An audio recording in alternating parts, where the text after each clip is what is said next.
Hello everyone, इस video में हम डिस्कस करेंगे टेटनस के बारे में। टेटनस जो है वो यूनिवर्सिटी एग्ज़ाम्स में 10 मार्क्स में पूछते हैं। इसकी aetiology, clinical feature, profile, access और ट्रीटमेंट, ये पूरा 10 मार्क्स लॉन्ग क्वेश्चन है ये। ठीक है, तो स्टार्ट करते हैं। सबसे पहले डेफिनेशन देखें। डेफिनेशन क्या लिखी है? Tetanus is a condition of toxaemia due to absorption of soluble toxin from the contaminated wound with organism Clostridium tetani. तो ये टेटनस क्या है? It is a condition of toxaemia हो जाता है। हमारी बॉडी, पूरी एंटायर बॉडी के अंदर क्या होता है? टॉक्सीमिया होता है। टॉक्सीमिया क्यों होगा?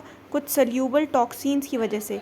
किसके टॉक्सिन्स? सल्यूबल टॉक्सिन्स की वजह से। कौन से, कहाँ के, किसके टॉक्सिन्स हैं ये? क्लॉस्ट्रीडियम टेटनाई के। ठीक है, और ये क्लॉस्ट्रीडियम टेटनाई जो है वो कैसे एंट्री ले रहा है? Through contaminated wound. Contaminated wound के थ्रू ये एंट्री हो रही है उसकी। ठीक है, तो रोड ट्रैफिक एक्सीडेंट वगैरह इन सब के अंदर जब इंजरी हो जाती है तो जो हमारा जो घाव है वो उसके अंदर बहुत सारी मिट्टी रहती है, तो वो उस मिट्टी के अंदर ये क्लॉस्ट्रीडियम टेटनाई जो है वो प्रेजेंट रहता है। अब इस क्लॉस्ट्रीडियम टेटनाई जो है ये क्या करता है? बॉडी के अंदर जाके कुछ टॉक्सिन्स रिलीज़ करता है, कुछ सल्यूबल टॉक्सिन रिलीज़ करता है, जो कि क्या करती हैं? टॉक्सीमिया प्रोड्यूस करती हैं बॉडी में, जिसको हम कहते हैं टेटनस। ठीक है, तो डेफिनेशन क्या लिखेंगे? Tetanus is a condition of toxaemia. It is a condition of toxemia due to absorption of soluble toxin from the wound contaminated with organism Clostridium tetani. ये हो गई डेफिनेशन। हम डेफिनेशन लिख दी, 2 मार्क्स मिल गए। आगे बढ़े। Incubation period. इंक्यूबेशन पीरियड क्या है? 3 days to 3 weeks, but on an average it is 7 days। तो 3 days से 3 weeks तक, ठीक है, इतना लंबा, या तो 3 दिन के अंदर सिम्टम्स आने स्टार्ट हो जाएंगे या 3 हफ्ते भी लग सकते हैं। ऑन एवरेज 7 days के अंदर सिम्टम्स देखने को मिल जाते हैं। ठीक है, इंक्यूबेशन पीरियड लिखा, डेफिनेशन लिख दी। मोड ऑफ एंट्री कहाँ से हो रही है? क्लोस्ट्रीडियम टेटनाई कैसे एंटर हो रहा है? तो usually a penetrating wound due to a rusty nail, splinter और thorn is the portal of entry. तो जब भी जैसे कि नहीं हो जाता कि कील अगर चुभ गई या कांटा चुभ गया या फिर कुछ भी ऐसा जो नुकीली चीज़ जिसके ऊपर रस्ट लगा हो, है ना, जंग लग गई हो, तो अगर उससे वुंड हो जाता है, उससे पेनिट्रेटिंग वुंड अगर हुआ है तो वहाँ से हमें चांसेस होते हैं ये क्लॉस्ट्रीडियम टेटनाई जो है वो एंटर कर जाता है हमारे अंदर, है ना, और टॉक्सीमिया होता है, फिर टेटनस होता है। तो मोड ऑफ एंट्री फर्स्ट तो क्या लिखा है? Usually a penetrating wound due to rusty nail, splinter और thorn is the portal of entry. Second क्या लिखा है? डर्टी एब्रेशन में sometime leads to tetanus. Dirty abrasion मतलब जो रोड में ऐसे जाके गिर गए या मिट्टी में जाके ऐसे गिर गए और वहाँ से मतलब घाव हो गया और वो चोट लग गई, तो खून, फिर वहाँ की जो मिट्टी है उसके अंदर भी क्लॉस्ट्रीडियम टेटनाई प्रेजेंट हो सकता है। तो डर्टी एब्रेशन में समटाइम लीड टू टेटनस। ठीक, थर्ड पॉइंट क्या लिखा है? Chronic ulcer of the leg है, क्रॉनिक अल्सर है, क्रॉनिक बॉयल है, पेरोनाइचिया है नील्स का। ठीक है, डेंटल एक्सट्रैक्शन दे में ऑल्सो कॉज टेटनस। ठीक है, तो chronic ulcer of the leg, boil, paronychia, dental extraction, this could also lead to tetanus. Next mode of entry क्या लिखिए? फोर्थ पॉइंट, टेटनस में also be caused as a complication of narcotic addiction which has been called urban tetanus. तो narcotic addiction जो होता है, narcotic addiction के complication में भी टेटनस जो है वो डेवलप हो सकता है, वो अर्बन टेटनस उसको कहते हैं। ठीक है, नारकोटिक एडिक्शन में। नारकोटिक एडिक्शन अब ये कैसे होगा? तो जो सीरेंज नीडल्स यूज़ करते हैं, इंजेक्शन यूज़ करते हैं, तो उसके अंदर अगर रेस्ट वगैरह हो गया हो या कंटामिनेटेड हो, ठीक है, तो वहाँ से अर्बन टेटनस, इसको कहते हैं नारकोटिक एडिक्शन वाली चीज़ हो सकती है। फिफ्थ पॉइंट लिखा है, following contamination of the cut surface of the umbilical cord.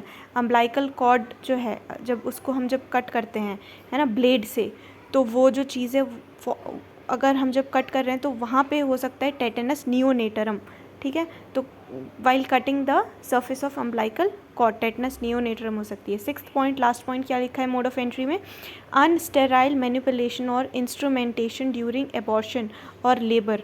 तो अनस्टेराइल लिखा है ना, अनस्टेराइल मतलब तुमने उसको स्टेराइल नहीं किया। जो भी इंस्ट्रूमेंट तुम यूज़ कर रहे हो ड्यूरिंग लेबर या फिर आफ्टर डिलीवरी, जो भी तुम इंस्ट्रूमेंट यूज़ कर रहे हो, अनस्टेराइल इंस्ट्रूमेंट यूज़ कर रहे हो, तो वहाँ पे भी हमें देखने को मिल सकता है पोस्ट ऑपरेटिव टेटनस। ठीक है, तो ये डॉक्टर की गलती या लापरवाही की वजह से जो हो सकता है। ठीक है, तो मोड ऑफ एंट्री में हमें 6 पॉइंट याद रखने हैं। फर्स्ट पॉइंट क्या है? जो नॉर्मल देखने को मिलता है, जो डेली बेसिस पे, रस्टी नेल वाला, स्प्लिंटर, थॉर्न, यहाँ से हो सकता है। Usually penetrating wound due to rusty nail, splinter और थॉर्न सेकेंड पॉइंट क्या लिखा है, डर्टी अब्रेशंस में समटाइम लीड टू टेटनस, है ना, रोड ट्रैफिक एक्सीडेंट या फिर साइकिल से गिर गए या कुछ हो गया। फिर थर्ड पॉइंट क्या लिखा है, chronic ulcer of the leg, boil, paronychia, dental extractions, इसके अंदर भी हो सकता है टेटनस।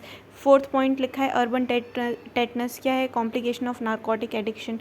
फिर नेक्स्ट लिखा है cut surface of the umbilical cord, umbilical cord को जब हम काटते हैं तो वहाँ पे अगर कंटामिनेशन हो गया तो टेटनस नियोनेट्रम हो सकता है।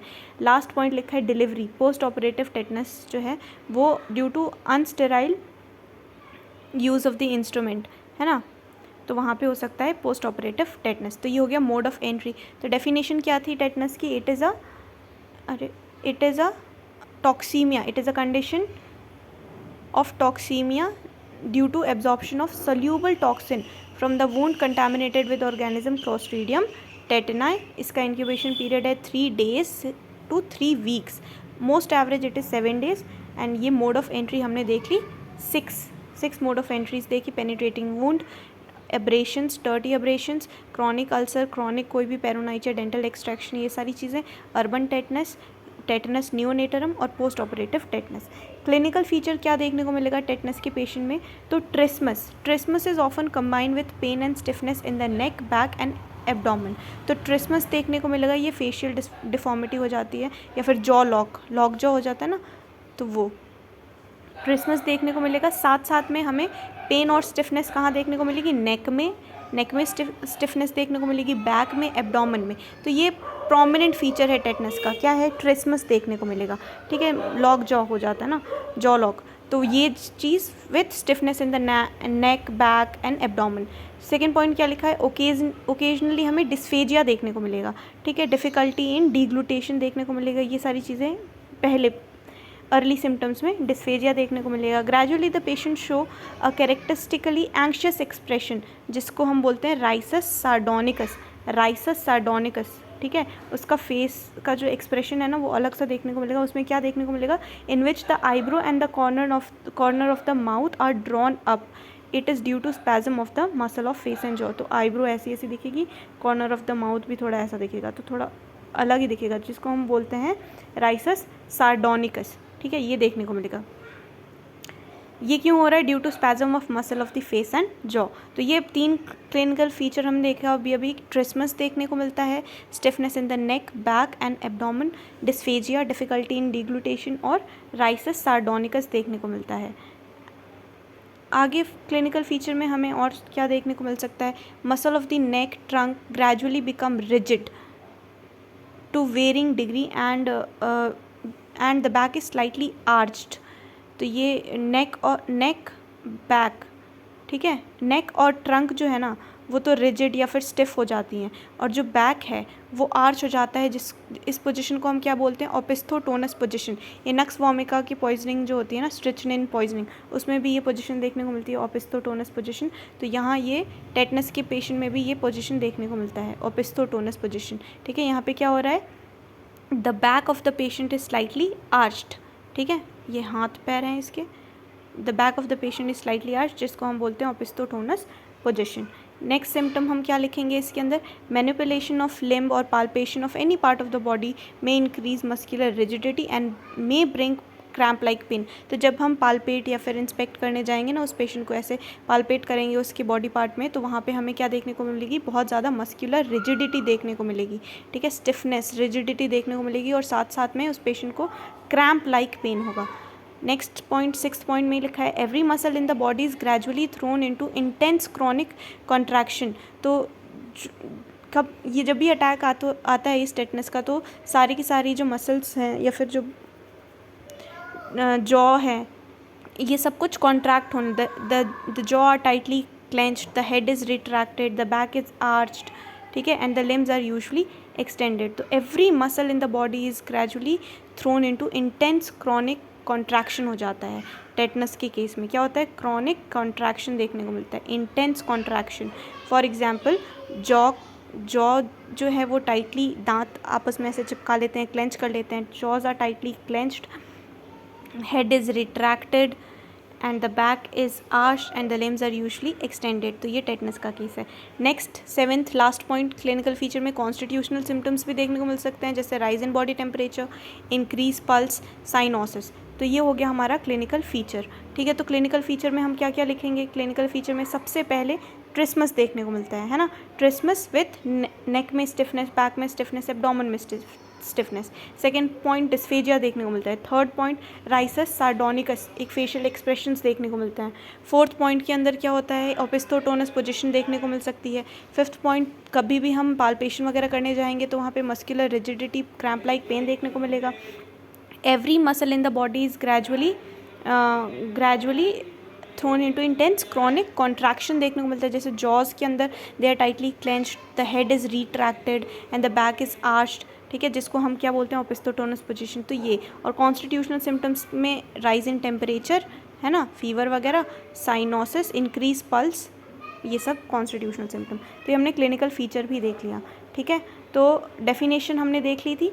टॉक्सीमिया की कंडीशन है ना, it is a condition of toxaemia due to absorption of soluble toxin. किसके टॉक्सिन्स हैं ये? क्लॉस्ट्रीडियम टेटनाई के। कहाँ से आ रहे हैं? From the contaminated wound. ठीक है, 3 days to 3 weeks, mostly 7 days पे।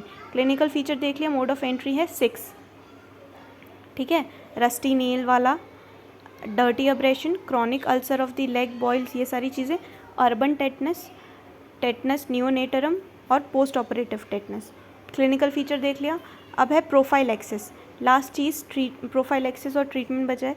तो प्रोफाइलैक्सिस के अंदर क्या लिखा है? एक्यूट इम्यूनाइजेशन, पैसिव इम्यूनाइजेशन और proper debridement of the wound. तो इसमें हम क्या कहते हैं कि if all lacerated and contaminated wounds हैं तो उसको हम क्या करेंगे? प्रॉपरली उसको साफ़ करेंगे, डीब्राइड करेंगे। ठीक है, along with removal of all dead tissue, blood clot, foreign body, chance of tetanus is almost nil. तो यहाँ पे हम जैसे कि अगर डर्टी अब्रेशन है, डर्टी वूंड है, तो हम उसको क्या करेंगे? पूरे अच्छे तरीके से क्लीन करेंगे। जो भी डेड टिश्यू है उन सबको एकदम ही क्लीन करके साफ़ कर देंगे, तो चांसेस ऑफ टेटनस जो है वो ऑलमोस्ट नील हो जाता है। ठीक है, उसके बाद फिर प्रोफाइलैक्सिस में यहाँ पे और 2 चीज़ें क्या लिखी है? एक्टिव इम्यूनाइजेशन में क्या लिखना है? It should be given to all children along with toxoid of children, along with toxoid of diphtheria and pertussis vaccine. तो सारे के सारे बच्चों को हम DTP, ठीक है, वैसे तो ये डिप्थेरिया, टेटनस और पर्ट्यूसिस, ठीक है, तो इसका हम वैक्सीन लगाते हैं सारे बच्चों में। तो ये एक्टिव इम्यूनाइजेशन है। ठीक है, active immunization should be given to all children along with toxoid of diphtheria and pertussis का वैक्सीन, DTP कहते हैं। Injection is given in left deltoid region. कहाँ पे इंजेक्शन, कहाँ पे ये वैक्सीन देते हैं? In left deltoid region. Same dose is repeated after 4 to 6 week and again after 6 to 12 month. Following third injection, booster dose देते हैं हम एवरी 4 year। तो ये हमें याद करके लिखना पड़ेगा कि हम सेम डोज कब देते हैं? 4 to 6 weeks, और उसके बाद 6 से 12 महीने पे वापस से देते हैं, फिर बूस्टर डोज देते हैं हम एवरी 4 year। ठीक है, तो ये हो गया हमारा एक्टिव इम्यूनाइजेशन, है ना। अब दूसरा है पैसिव इम्यूनाइजेशन में क्या करते हैं? यहाँ पे ATS, एक्विन ATS is prepared from horse serum to non-immunized individual at the time of injury. ATG is better than ATS। तो यहाँ पे अगर कोई नॉन इम्यूनाइज्ड है, बचपन में उसको DPT या DTP के इंजेक्शन नहीं लगाया है, तो हम उसको क्या देते हैं? यहाँ पे ATG का पैसिव इम्यूनाइजेशन देते हैं। ठीक है, तो ये यहाँ पे पैसिव इम्यूनाइजेशन लिखा है। तो ये बस इसमें इतना ही लिखना है हमें, एक्टिव इम्यूनाइजेशन, पैसिव इम्यूनाइजेशन और proper debridement of the wound तो करना ही है। The active immunization DTP left deltoid पे देते हैं 4 to 6 weeks, 6 to 12 month में सेम डोज, फिर बूस्टर डोज एवरी 4 years। ठीक है, पैसिव इम्यूनाइजेशन में ATG देते हैं हम, और यहाँ पे proper debridement of the wound. Last क्या लिखा है यहाँ पे? ट्रीटमेंट और कॉम्प्लिकेशन, है ना, कॉज ऑफ डेथ। तो ट्रीटमेंट में क्या है? पैसिव इम्यूनाइजेशन देंगे हम, passive immunization with 4000 unit of humetod should be administered with tetanus toxoid injection. तो पैसिव इम्यूनाइजेशन देते हैं टेटनस टॉक्सॉइड इंजेक्शन के साथ, टेटनस टॉक्सॉइड इंजेक्शन देते हैं। फिर अप्रोप्रिएट मेडिसिनल ट्रीटमेंट देंगे, पल्स अगर इंक्रीज़ हो रहा है तो उन सबको मैनेज करना है हमें, वुंड की केयर करनी है हमें, प्रॉपर डिब्राइडमेंट वाली वूंड डिब्राइडमेंट टेक्निक यूज़ करनी है ना, प्रॉपर साफ़ करना है हमें. Surgical care of the wound should be immediately done. The important feature of the surgical care are thorough cleansing and debridement. Thorough cleansing and debridement. All the dead tissue, necrotic tissue and foreign body should be removed. ठीक है. तो last point क्या लिखा है, the patient is isolated to a quite dark but well ventilated room. No external stimuli should be there to provoke painful spasm.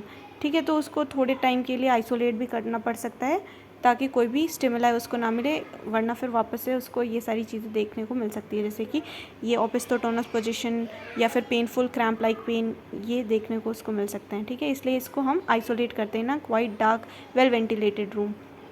यहाँ पे cause of death क्यों होता है टेटनस के अंदर, तो कुछ लंग कॉम्प्लिकेशंस हो सकते हैं, pulmonary infection, pulmonary embolism, pulmonary infection, pulmonary infection embolism हो सकता है, aspiration of pharyngeal content into the lungs, vigorous spasm, क्योंकि पूरी बॉडी, एंटायर बॉडी जो है उसके अंदर स्पैज़म्स देखने को मिलते हैं, तो रेस्पिरेटरी मसल्स के भी स्पैज़म्स देखने को मिल सकते हैं. तो यहाँ की वजह से इसको डेथ हो सकती है इसकी. फ्रॉम ड्रग इंटॉक्सिकेशन, हाइपरपायरेक्सिया के केसेस के अंदर हो सकता है. An effect of exotoxin on the brain, compression fracture of the vertebra, क्योंकि इतना खतरनाक ये एक्सटेंड कर रहा है ना, तो कंप्रेशन फ्रैक्चर हो सकता है वर्टिब्रा में. कॉम्प्लिकेशन फ्रॉम को एग्जिस्टिंग डिजीज़ की वजह से भी डेथ हो सकती है. तो एक तो ये है vigorous spasm of respiratory muscles, pulmonary infection, pulmonary embolism, from drug intoxication, due to repeated convulsion की वजह से अनीमिया, एग्जॉशन और फिर कोमा, फाइनली डेथ हो जाती है. इतना बार बार कन्वर्जन्स आते रहते हैं तो इस वजह से अनीमिया, एग्जॉस्ट हो जाएगा और फिर coma and then finally death हो सकती है. हाइपरपायरेक्सिया, कंप्रेशन फ्रैक्चर हो सकता है और कॉम्प्लिकेशन और ये सारी चीज़ें लिखी. ठीक है. तो लंग कॉम्प्लिकेशन, ड्रग इंटॉक्सिकेशन, बार बार रिपीटेड कन्वर्जन्स की वजह से anaemia, exhaustion, coma and death. Hyperpyrexia हो सकता है, एक्सोटॉक्सिन्स जो हैं वो ब्रेन के अंदर भी जा के अफेक्ट कर सकते हैं. कंप्रेशन फ्रैक्चर हो सकता है वर्टिब्रा का, और कॉम्प्लिकेशन हो सकती है अगर टेटनस के साथ कोई और एग्जिस्ट कर रही है अगर डिजीज़, है ना, तो उसकी वजह से डेथ हो सकती है. तो ये हमने देख लिया, पूरा 10 मार्क्स का क्वेश्चन है ये.